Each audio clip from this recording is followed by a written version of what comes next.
by the Montana Television Network. Montana This Morning continues on Montana's News Leader.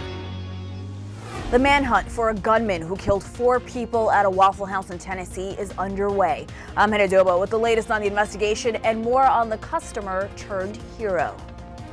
And yesterday was Earth Day. Coming up, how MSU Earth Day efforts will linger all summer and into the fall at student dining halls.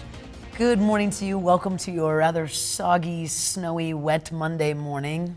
Our top story for you now. Police in Tennessee say there is no clear motive for the shooting on Sunday morning at a restaurant in Nashville. Yeah, 4 people died. 2 others have gunshot wounds. The gunman's still on the loose. Authorities believe he is armed. CBS's Hannah Doba has the latest this morning from New York. A frantic manhunt is underway near Nashville for 29-year-old murder suspect Travis Reinking. We're telling everybody to be very cautious. We don't want to alarm people, but certainly everybody should take precaution.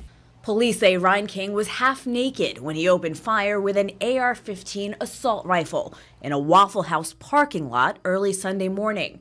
There's certainly evidence that there's some sort of mental health issues involved. The suspect is accused of killing 2 people outside and 2 more in the restaurant.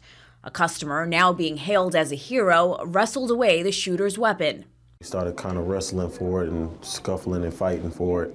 I just took it and I tossed it over the counter. 21-year-old Debony Groves is among the victims. She was a senior at Belmont University majoring in social work. Nashville resident Joe Perez was killed in the parking lot. His mom posted a message on Facebook saying, quote, "Today is the hardest day of my life."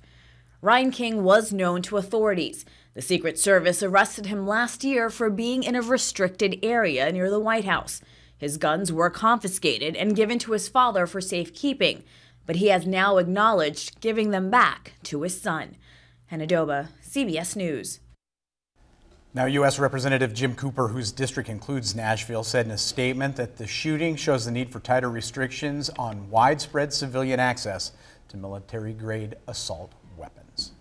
We'll continue to update on CBS This Morning coming up at 7 o'clock. Absolutely. Switching gears, it's not Matt's fault that it's snowing and raining. I think we've covered that. I saw a graphic earlier today.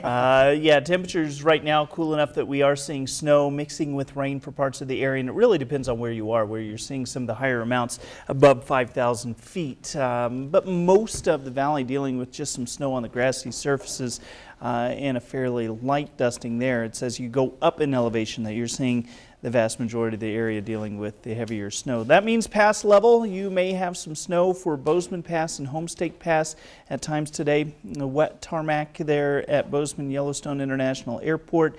Looks like that snow continues to mix in Butte as well. Temperatures not warming up much today. Later this week, a little different story. We'll talk about the potential for 70s in the forecast coming up in just a few minutes. Thank you, Matt. Now 6:33 here on your Monday in Billings. Law enforcement is investigating a body discovered in the Yellowstone River. Deputies responded to Two Moon Park after multiple reports of a body seen floating in the river around 2:45 yesterday afternoon. We were told an autopsy will be performed, but the sergeant on the scene did not provide information on the victim. Also in Livingston, wildfire erupted in the Antelope Butte area Saturday evening. According to social media posts by the Park County Sheriff's Office, firefighters, assisted by a bucket helicopter, knocked down that blaze about 6:35 in the evening. Emergency responders, ground crews, and air support from Helena all responded to the fire as winds made work difficult. Homeowners had been warned of the fire, but no structures are reported damaged. Fortunately, no injuries have been reported. The cause of that fire is unknown. Yesterday, nationally, it was Earth Day. Montana State University marked the day by holding a garden event for kids.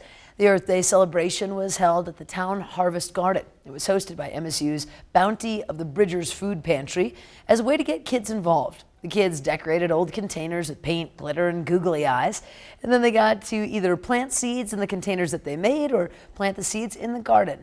Event coordinator Aubrey Pierce hopes that showing the kids how food grows, they'll appreciate it even more.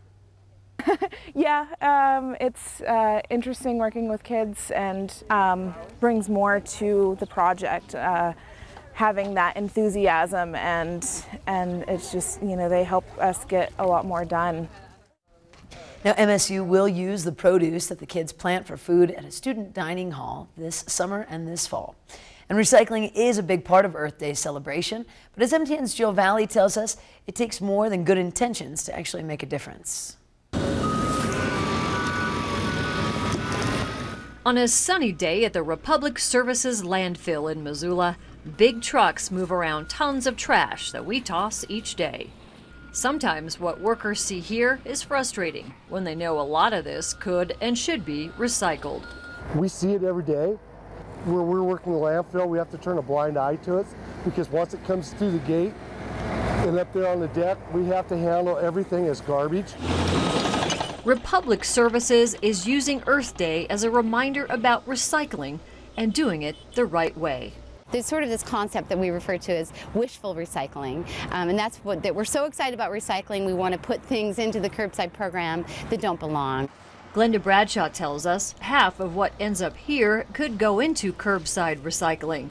And where it's easier than ever to get a bin to toss those recyclables, it still takes a conscious, responsible effort to make sure you're doing what you think you're doing. Contamination is one of the largest issues that we face, and folks are well-intentioned, but if you put in a ketchup bottle or peanut butter, it can contaminate an entire load of recyclables and make it so that it can't end up being recycled and it ends up in the landfill. Environmentally conscious Missoulians have always been concerned about glass recycling.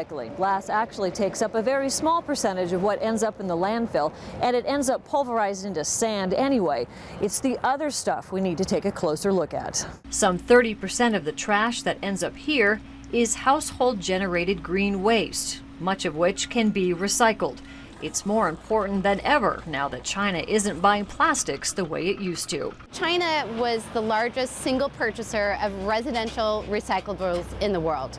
They purchase about 90 to 95% of what's produced, particularly on the West Coast. And they have essentially stopped buying a lot of commodities, particularly high-grade plastics 3 through 7. So we can do our part by reducing contamination, and that will help find markets that can reuse these materials. But the second part of it is really going upstream and reducing our consumption. Right now there's just simply too much 3 through 7 plastics in the world. Clean, dry, and empty is the battle cry to successful recycling. In fact, the more, the better. When we give tours to high schools and middle schools, the one thing I always tell them, by recycling, you're never going to put us out of a job. In Missoula, Jill Valley, MTN News. Shifting gears just a bit, hundreds of middle school girls from around Montana came to Montana State University on Saturday for the Expanding Your Horizons Conference. Female MSU students led junior high students through 4 hands-on activities. The activities focused on teaching the girls about science, technology, engineering, and math.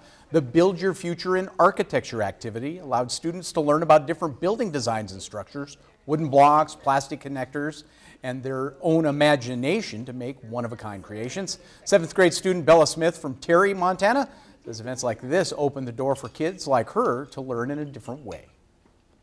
These are opportunities that a small town like ours doesn't get very often, because we usually have to participate in things separately because we don't have, our school either doesn't have the budget or the time, but it's a great opportunity to have. Very cool. By the way, the girls also got to do other activities like make jewelry and examine DNA. Cool. Fun stuff. Very cool. Lots of people involved in that on Saturday. It's a great deal. Very cool. It's awesome. I like that. Yeah. It is time for a quick break, but we want you to stick around because we have a string of different stories to share with you as we go under the big sky next. But first, we head to New York, check in with Gail King for a look at what's coming up at 7 on CBS This Morning. Good morning to you. Ahead on CBS This Morning, the manhunt for the Waffle House shooting suspect expands. We'll hear from the hero who wrestled the gun away. And we'll look at the symptoms to watch out for as the E. coli outbreak tied to romaine lettuce grows. The warning signs even the doctors can miss. We'll see you 7 o'clock straight up.